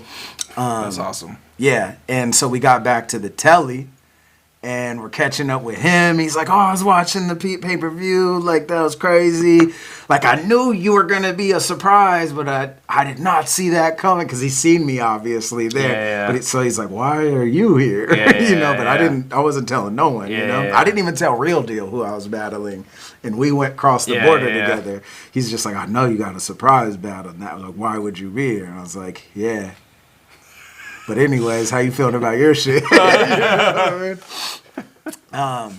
But so we're catching up, like, oh yeah, the weekend, and probably for like an hour and a half, 2 hours, you know, just chilling in the hotel room, and I look out the window, and it's a fucking blizzard in Buffalo on my way back, and so like I called them. They had booked my flight for the next morning, thankfully, because everything stopped. Like, it came down, like, in an hour and a half to 2 hours. It was like, Buffalo's like nuts. 5-6 inches easy. Like, we went to leave because they were going to drop me off at my hotel that was by the airport. And it was like, she didn't have chains. Like, there was not driving for that car. You know what I mean? So we pulled back up to the hotel and just sat for a while. And I was like, well, maybe I'll try Uber. And the Uber was like, I had checked it at one point before. They're like, oh, we'll drive you. It's like $20. I pull it back up in the blizzard, and it was like $60-something for an Uber. I'm like, I can't. Like, I don't want to do that, you know? So I waited for a while. And while we're all chilling there, they're like, damn, it's getting late. We got a long drive back. It's like 4 hours or something back to Pittsburgh. And then I checked, and it was like, oh, $25 or something. I'm like, I'm going to catch this because the hotel's right next to the airport. Even if they ground planes, I'll be there in the morning or whatever. So I didn't fly out till Tuesday morning. I get to the airport. I don't remember if I even told Gannick or anyone this. Or I can't remember if I told you either. I get to the airport, and it's like I don't check bags, you know, like whatever, even long trips, it's like I just go. Yeah. And just go through security, boom, scan my phone. And here what they did was they didn't even want to scan my phone. They just scanned my ID. And then the ID pulls up like your flight or whatever, I guess. But when I go there, she's like, Bring. And we're just sitting for a minute, and she's like, this is you? And there's like a ticket or whatever, but it was for my birthday, said 1984. My birthday's not 84. I'm not that damn old, man. You know what I'm saying? So she's like, your birthdays don't match. And I'm like, I was like, what can I do? That's me. Like, she's like, you got to go back through the line at the airline. I'm like, I didn't have a carry-on. Or can I just... Like, that's me, you know what I mean? She's like, nah, you got to fix it. I'm like, and so I go, and there's such a long line. I didn't anticipate this pulling up to the airport. I never check a bag. And I sat there for like 30 or 40 minutes without moving. They were having some issue and technical errors, and then finally it started to move. And I went up, they changed. Dude at first was like, oh, I don't know if I'm going to be able to make it. It's hella funny because there's 3 people at the thing. One was this lady, she had a family there that was there from the moment I got in line for like 40 minutes to an hour. When I left, they were still there. That hadn't moved. This other guy went through one person the whole time, and he's like this old, like, bumbling guy where I was like, and then this other guy that looked like a military, like, little younger, but like middle-aged, but he buzz cut, and he was just zooming through people. He's the only reason that the whole line was moving. So the people behind me were like joking, like, this guy's doing all the work. And I'm like, I'm going to him. Even if one of these 2 free up, I'll be like, I'll wait, you know? Yeah. And of course, right when I get there to the sluggish kind of like guy who kind of just looks lost. He's kind of got that like, what? Airport. And I get up there, and he's like, oh, I don't know how to change this. I'm like, dude, it's me. It's just change. You got to just change my birthday. Yeah. Took a few minutes. He did it, but then the security line was long all of a sudden, which when I first walked out, I walked straight up to the people. There was no...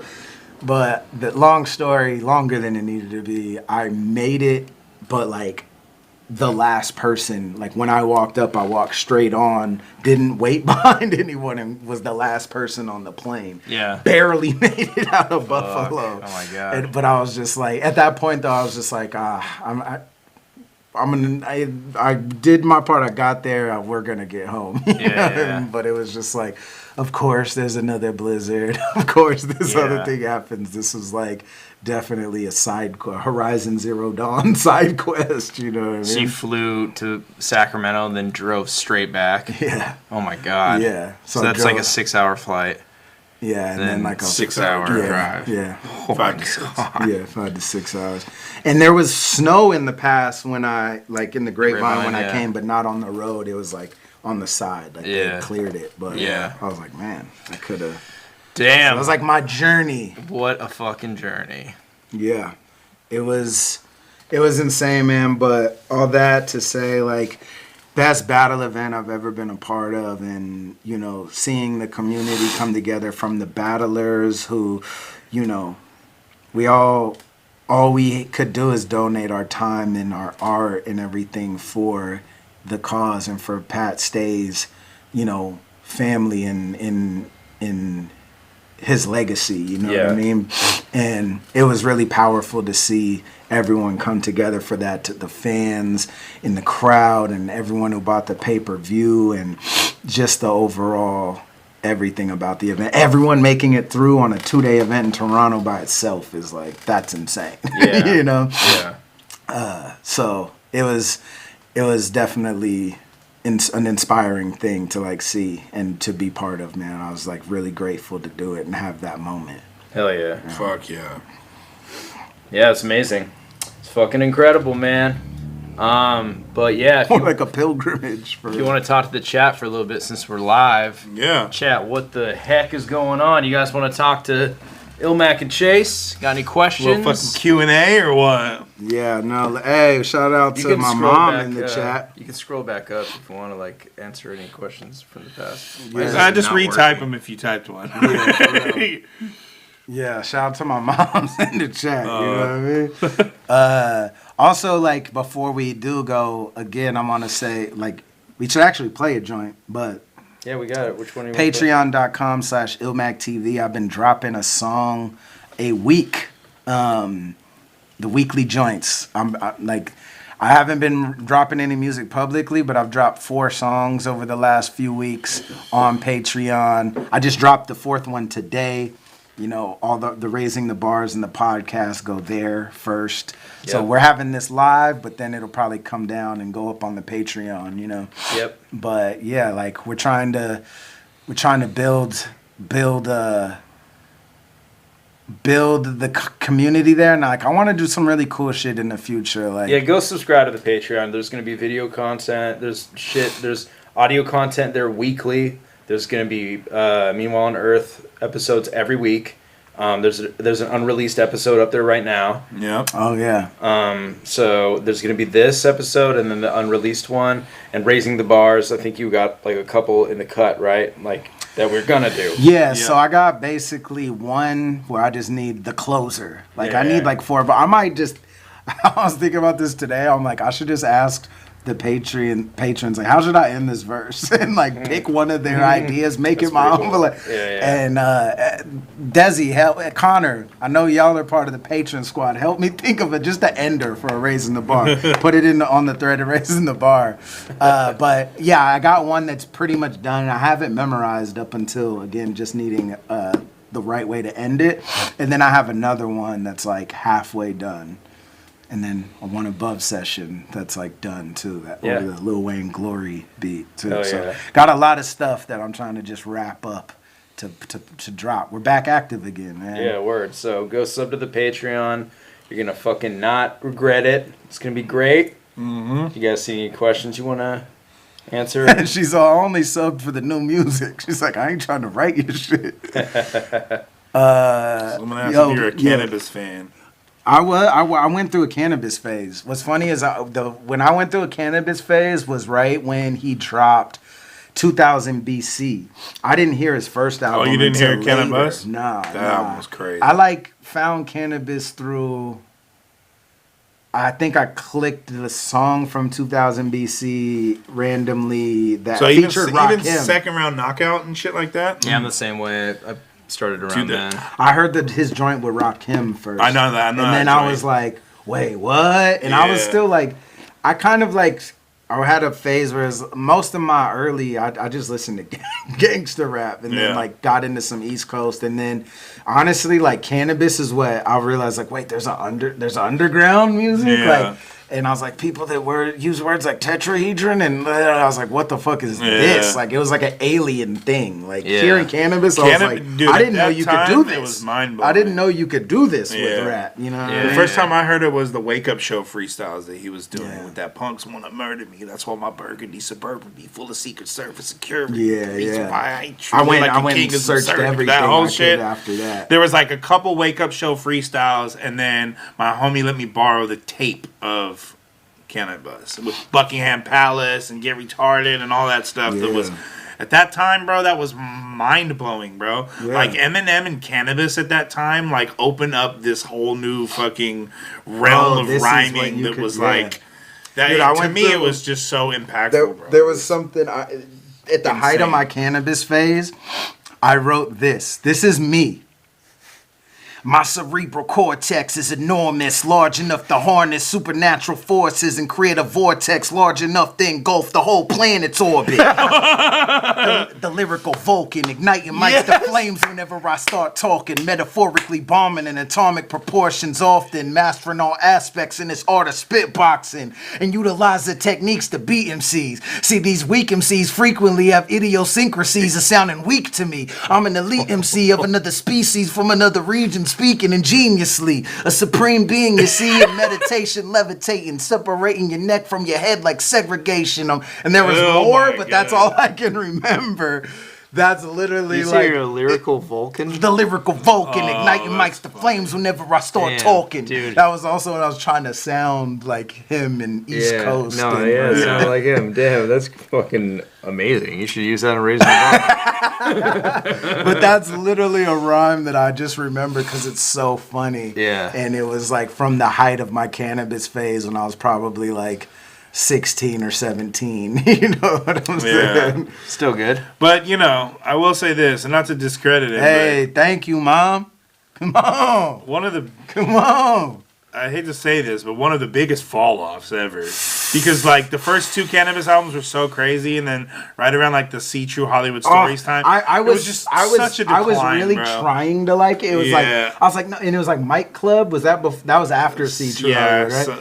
And I was like, there was a brief thing that he did with Stu, like that poet laureate shit. Yes. Where it's like, Yeah. it was redeeming, Yeah. but it was Do like, you know the story behind that? So he those verses were just recorded, and then Stoop actually made the beats around the verses. Oh, wow. amazing. Which is pretty crazy. Yeah, That is yeah. He's like, crazy. look, man, do your thing, and I'll. I forgot I'll about get that. That is a really cool album. I totally forgot about that. Was it like Rip the Jacket? Yeah, Rip the Poet Jacket. Laureate. Yeah. Like, there was some redeeming shit there. Yeah. But, dude, you could never come back from See True Hollywood Stories post 9/11. Yeah. This is Cannabis, not me, saying in the hook where he's on the song Draft Me. You can never come back from Draft Me. The hook was literally like, draft me.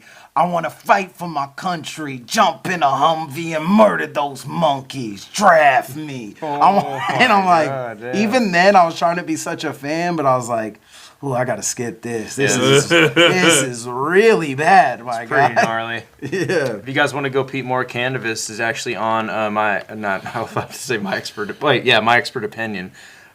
Mio and Meanwhile on Earth are like almost the same acronyms. So I've I seen get a them clip of that. mixed up I want to all go the back time. and watch that. Yeah, he's on fucking Matt's podcast. Yeah. Salute to Matt. Matt is fucking killing it right now. Yeah. Oh, Getting my great expert guests. opinion and Great Meanwhile on guests. Earth. Yeah. I'll It's definitely mixed go watch that. But you want to play one of these tracks?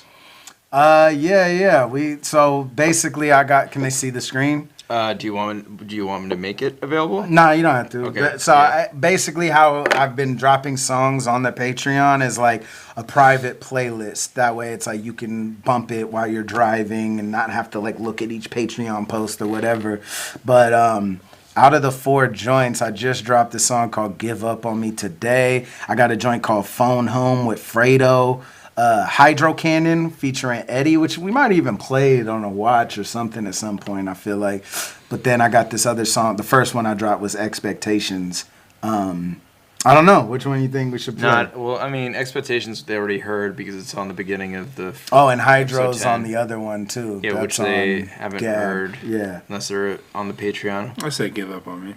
Yeah. This is the one we just dropped today, exclusively on Patreon. And here's the thing, like, we might not ever drop these songs publicly. We might not, but like I want to drop a song a week for like most of this year, So now if they're not the living whole on year, Patreon. and just live there. Like I thought maybe at some point we'll ask the patrons, hey, you want to drop one of these every couple months or put one of them public? But this is almost like private listening session songs. You know, there could be, we might remix or I might use a verse from a song. You know what I mean? I might disassemble something. But this is really just the private playlist for patrons only. And we just dropped this song today called Give Up On Me, actually. I'm super hyped on. This is that, hold on. Chaotic, this is Chaotic Neutral, Desi. I said, what vibe should I drop? She said Chaotic Neutral. I'm like, let's drop Give Up On Me. Can you turn that up, man? Only thing I'm feeling is a vibe. I just wanna show you what I hide. Don't give up on me so easy. I just wanna live before I die. Don't give up on me so easy. Might as well take your time. Don't give up on me so easy. You might as well take your time. Don't feel no hate, don't feel no love, don't feel no pain. Trying to backstroke in this bottle that I drink. Every day's like this, I know my mama said. Trying to hotbox all this smoke that's in my head. Lipstick blood red, them fangs tasting my bloodshed. She went down like the sunset, now my heart cold like the undead. I'll dig you out, resurrect you, silver bullet, caught the flesh you. Pop the pill, then the face change like Dr. Jekyll. See the monster in you, saying dig me out my grave. Lift this coffin that I'm trapped in, like blunts with hell's flames. Rebuild my body from these ashes. Ask her who locked me in this cage. Think I'm rotting on this planet. Look at me, my chain wet. Watch it splash like Pollock on the canvas. Goddamn. Only thing I'm feeling is a vibe. I just wanna show you what I hide. Don't give up on me so easy. I just wanna live before I die. Don't give up on me so easy. You might as well take your time. Don't give up on me so easy. You might as well take your time. Don't cast stones in the glass house, but don't throw shade where you cast doubt. They gamble with their lives and cash out. I never get the credit I deserve. That's how black cards get maxed out. That's how I am now. My own lane won't crash down my own wave. And that's how I drown out these black clouds. Life's a canvas now. I blacked out the background. My focus is on me. I lost me. I'm back now. You ain't with the wave move. Feel the tide changing in the wave pool. It's fuck the world. The world isn't the same move. Okay, cool. Nothing left but make moves. I'm so far away, you ain't even looking at the same move. Whoa. Where'd it go? Where'd it go? Where'd it go? Where you know? Full of holes in my soul, in my soul. Man, what you say? Only thing I'm feeling is a vibe. I just wanna show you what I hide. Don't give up on me so easy. I just wanna live before I die. Don't give up on me so easy. You might as well take your time. Don't give up on me so easy. You might as well take your time. Produced by Chase. To the mother. Drums go crazy, boy. Wiggle it. Where'd it go? Where'd it go? Where'd it go? Yeah. Full of holes in my soul, in my soul. What you saw? Not the little fucking. Come on. I don't even know what you call those. There's some name for them. Clavicles? Nah. Cannabis. I was just about to say, clavicle is like, do you think it's, clavicle might be the most referenced body part in underground hip hop ever, thanks to Followed by cannabis. mandible for sure. Oh yeah. Clavicle has to be followed by yeah. mandible. Yeah. It's a free DLC for the underground hip hop pack is mandible clavicle. You know what I mean? That's also like that's a little bit of a older song too. We've had that for a while, so I'm glad that it's like I literally did a touch up mix on it today. Like literally, I mean, I had it like mixed for probably like a year or two, but today was like just put a little extra. Like if you hear on the breakdown, there's like some panning, and then like we threw some shit in the intro, and I just mastered it. But yeah, we literally did the final mix on that today. Yeah, Morning. that was like something that's been in tuck. That's like winter. There's been like a very, we've had way more than enough songs to drop winter, and that's like one of them. And there's been others that were kind of in the pool, but then looking at like, okay, let's drop a song weekly, and then I'm gonna just take a really small pool where I'm like, these are musts for winter, and then I can create fresh things to really complete the vision. But this was in that sort of pool and vibe. And yes, winter is coming. I want to drop it like end of the year. Like I want to drop just weeklies, nonstop, just build this shit up, and then drop the actual album winter. Like, I guess it's still winter, huh? Technically. So next winter, end of the year. Yeah. But yes, that's to answer. There your were some. question. Hey, there are some other questions too. But we Someone can scroll asked up. All right, in April? water buffalo. Not in wait. What is it? It's March, April, probably May. I will say this: Water Buffaloes 3 is done musically. I just need to mix it, but it's done though. We have it's gonna be long, and I don't give a fuck because I just want to put out everything we've been sitting on, but it's probably gonna be 20 songs. It's at least 16, but we have between 16 and 20 that are like in my computer, done. I just need to mix them. Ridiculous. But definitely before the summer. I don't want to put a date on it just because it kind of depends on when we can do content for it. Because me and Fredo don't get to be in the same place that much because he does, lives in NorCal. So. Yeah. I will say, musically, it's done, and it'll be out before summer. I can tell you that for sure. Let's go. But because I don't know, I want to have it done before the next time me and Fredo link. Because the way that we did all the Water Buffaloes albums is we basically did them in 1 week at a time. Like the first Water Buffaloes, he was here for a week or two, and we did the whole album. Number 2, we did the same thing. He was here for a week or two, we did the whole album. Same with number 3. And I don't want to go back to 3 when he comes. I'd rather have it done. We can work on content for it, but as far as making music, I'd rather work on 4. Yeah. That's fine. And his solo album too, the Filthy Animal, is that's such a fire. Well, every Fredo album is FA, Fresh Air, Filthy Animal. Oh shit! Yeah, that's tight. And but yeah, Filthy Animal is the next one that I'm gonna produce of his, and then yeah, let's go. We've just been sitting on it for so long, The songs are all over a year old, damn near at this point. So, but it's done though. Timeless shit. I just gotta mix it. It's done, and it's the best one out of all 3. Oh yeah, ridiculous.